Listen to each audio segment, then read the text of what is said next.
Perencanaan sumber daya manusia. Kenalkan, nama saya Dela Nabila dengan NPM 23200323.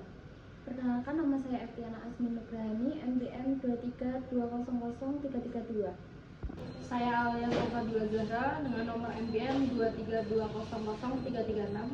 Saya Desi Dwi Nugraini dengan NPM 23200-335. Saya Khalid Hidayat, NPM 23200-350. Dan saya Randy dengan NPM 23200-327. Di sini saya akan menjelaskan tentang analisis kebutuhan. Dimulai dari analisis ketenagakerjaan organisasi saat ini.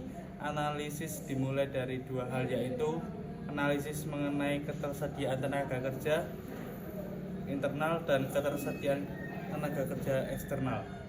Sumber internal adalah tersedianya tenaga kerja dan dalam organisasi seperti dari promosi, transfer, perputaran, mutasi atau pemutusan tenaga kerja untuk mengisi jabatan kosong.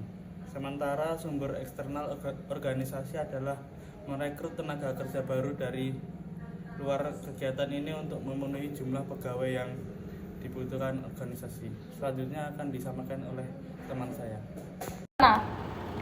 Penjelasan tentang penawaran internal dan eksternal, yaitu penawaran internal. Prediksi penawaran internal berisi tentang semua data individu tenaga kerja saat ini, di mana tenaga kerja ini dapat mengisi kebutuhan permintaan saat mendatang melalui perputaran jabatan, promosi, atau transfer untuk mengisi lowongan di posisi manapun dalam organisasi. Penawaran eksternal, organisasi secara kontinu terus interaksi dengan pasar kerja eksternal karena sebab-sebab tertentu, seperti peristiwa pensiun karyawan yang mengundurkan diri atau memang harus menyewa tenaga kerja baru. Oleh karena itu, seperti peristiwa pensiun ini memang harus menyewa tenaga kerja yang baru. Perlu direncanakan secara efektif dan manajemen harus memahami bagaimana mencari dan menyesuaikan dengan penawaran tenaga kerja eksternal. Perencanaan tenaga kerja. Yang pertama, pengertian. Perencanaan sumber daya manusia adalah suatu proses sistemis yang digunakan untuk memprediksi permintaan dan penyediaan sumber daya manusia di masa datang. Melalui program perencanaan sumber daya manusia yang sistemis dapat diperkirakan jumlah dan jenis tenaga kerja yang dibutuhkan pada setiap periode tertentu, sehingga dapat membantu bagian sumber daya manusia dalam perencanaan rekrutmen, seleksi, serta pendidikan dan pelatihan. Yang kedua, tujuan.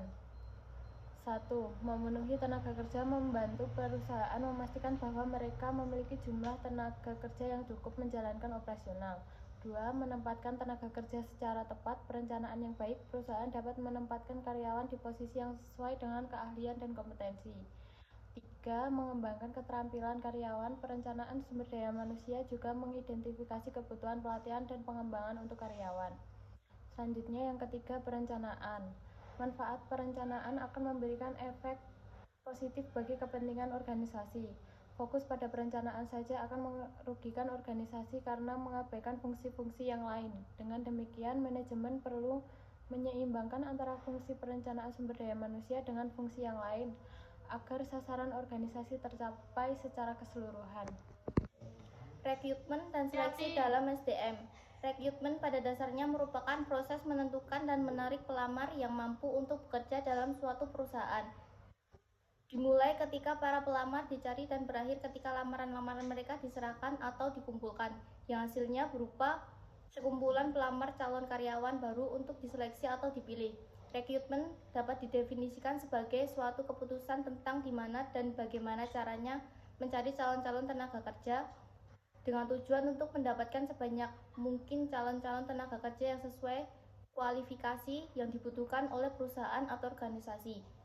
Berdasarkan beberapa pendapat, rekrutmen adalah suatu keputusan untuk menghasilkan tenaga kerja yang cocok, berkualitas, berkualifikasi pada bidangnya.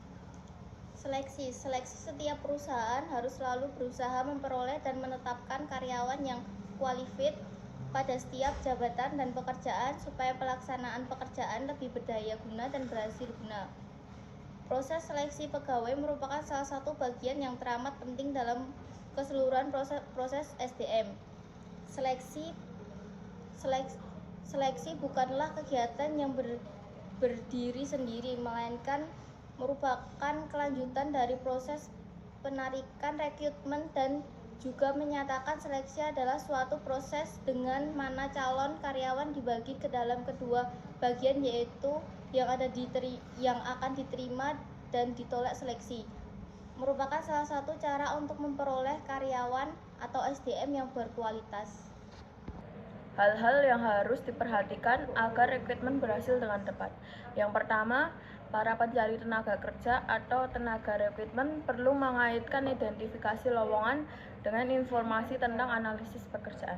Yang kedua, komentar para manajer yang kelak akan membawahi tenaga kerja baru tersebut juga harus diperhatikan bahkan dipertimbangkan.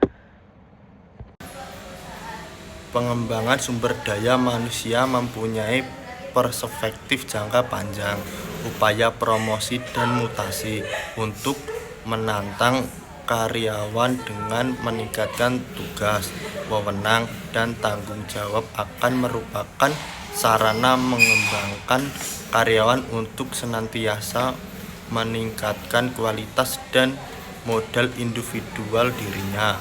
Tetapi pengembangan diri tak akan berjalan dengan efektif tanpa pembelajaran.